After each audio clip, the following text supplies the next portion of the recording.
Hi, my name is Matt Carroll for World Class Coaching with the help of Academy Sports Coach 2023. I want to talk to you about a session that I've created based on the book we have available here called Scoring Goals from High Pressure Defending, a look at Jurgen Klopp's revolutionary tactics by Luca Bertolini. So if anyone has watched Liverpool ever since Jurgen Klopp's taken over, and if you watch his days back in Borussia Dortmund, a big part of his game is the gegenpressing or counter pressing, the heavy metal football, which is a great book also about Jurgen Klopp's tactics. And basically what that means is we lose the ball, we're going to win the ball high up on the field in order that when we do win the ball, we're closer to goal and we can hopefully get a shot off. Okay. The concept being like, if it's not about our possession base, we want to hold the ball, we don't want to lose the ball. But if we manage our turnovers and we don't turn the ball over in bad positions, and we are able to force turnovers in bad positions, we're going to score more goals than the opposition. So the way I've set this drill up is I always like to do anything with pressing is going back to the basics where we just start with a basic rondo because we're numerically at a disadvantage. And when you're pressing, generally you are going to be, especially if you're pressing up high, because you're generally going to have forwards and midfielders pushed forward, but they're going to have numbers dropped in because you're pressing them and they're going to drop in for support.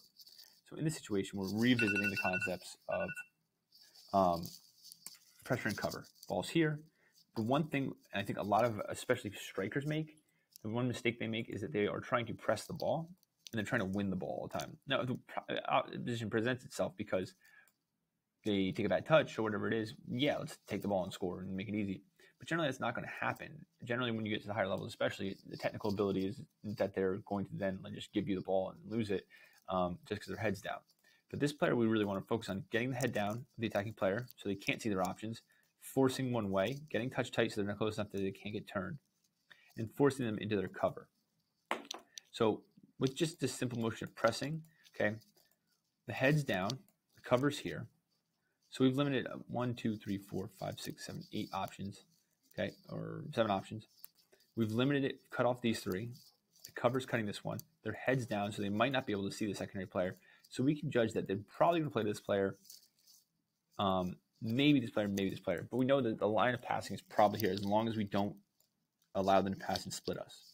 So we're reteaching this concept over and over again of pressure and cover, forcing the ball into our cover, so then our cover can immediately win and have a pressing cue. One of the pressing cues we talk about is meeting the ball at contact. So if this player has played short, you can meet them immediately to win it. They're worried about their touch. They're not worried about pulling a move. They're worried about securing the ball. And if their head's down, they're trying to secure the ball. It makes them more vulnerable to our pressure. So we start with that. Then I would go 1v1s, again, just to solidify the concept of the type of defending we're looking for. Where's my defender? And I'm just setting up 1, 2, 3, 4 cones. And I'm just playing a grid, and I'm going end zone because we're trying to deny space. I'm not even trying to defend a goal right here because we're not going to be going defensively. We're not going to try to, to be defending a goal. We're defending a way forward. So we're defending the space. We're trying to not allow this opposition to go forward. Next, we're going to spread it out wide and make it 2v2. So we'll add another defender here and another attacker here. Right, so defender and attacker. And we'll go 2v2. From here, what I'd like to see is making things high risk and making them on where the field is. So we'll go, where's the little pugs? There it is. We'll kind of do a line here outside the 18. We'll have a goalie in the net. We'll have 2 defenders in the box. Okay, and initially we'll press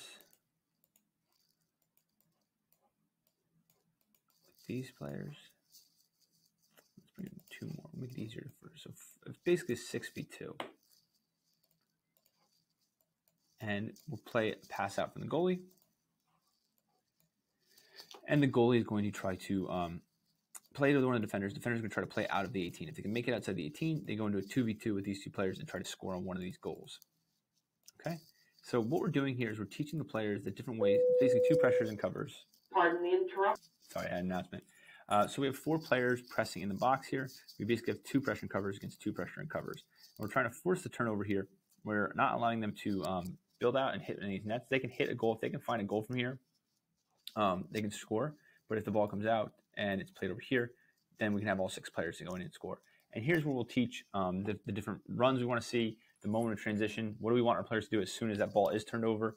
As soon as we do have that, what I like to call the light switch moment, where we've gone from pressing to now we're trying to score. What do our players do? Do the wide players get wide and open things up? Do they make crossing runs to the inside? Do we try to hold the play? Do we try to play an outlet pass back to because we've created like a bunch of confusion? Do we play the outlet pass back so we can find a little more space for a shot? This is where you can kind of teach what you want. And then to make it difficult, I'm just going to continually layer this down. So now we'll play, instead of 4 in the box, we'll play 3 in the box. Okay, so this is representing 2 strikers and a center mid getting forward. And then we can take away our other one. So then we go 2v2. And then we'll even go all the way down to 1v1. Okay, and this player is not allowed to release into the 18 until a pass is played. So we're trying to force that pass, trying to make something happen here where the ball is played, and then we're trying to jump that pass, okay? And then we play 2v2 within this box. Next, we'll go to a full 6v6 game. We'll go 6v6. We'll extend the 18 a little bit out to here. We'll introduce some pug goals if you want to. We'll talk about why you can kind of vary that. And we'll have 6 of the attacking players in the box. So we're creating basically a box here, an extended 18, where we're playing 6v6 plus a keeper in here. And it's a tight area, and we're pressing, and we're working, and we're making it a little more dynamic. And we can have it where yellow is just trying to possess, and maybe they score a point for every 5 passes they make, or we can have them go to goal. And it's going to be tight, smaller goals, so they're going to have to possess anyway to try to kind of move the defense and open things up behind them. But if it's a turnover, we're looking, initially what I would do is just let them shoot. Let them shoot or let them work things out or wherever it may be.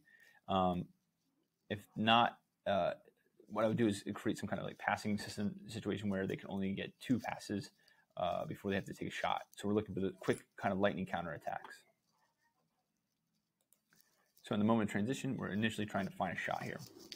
Next, what I would do is clear it all off, and I would have a full-sided scrimmage where I'm coaching specifically the press. Okay, I'm not worried about when we lose the ball, when we're in possession.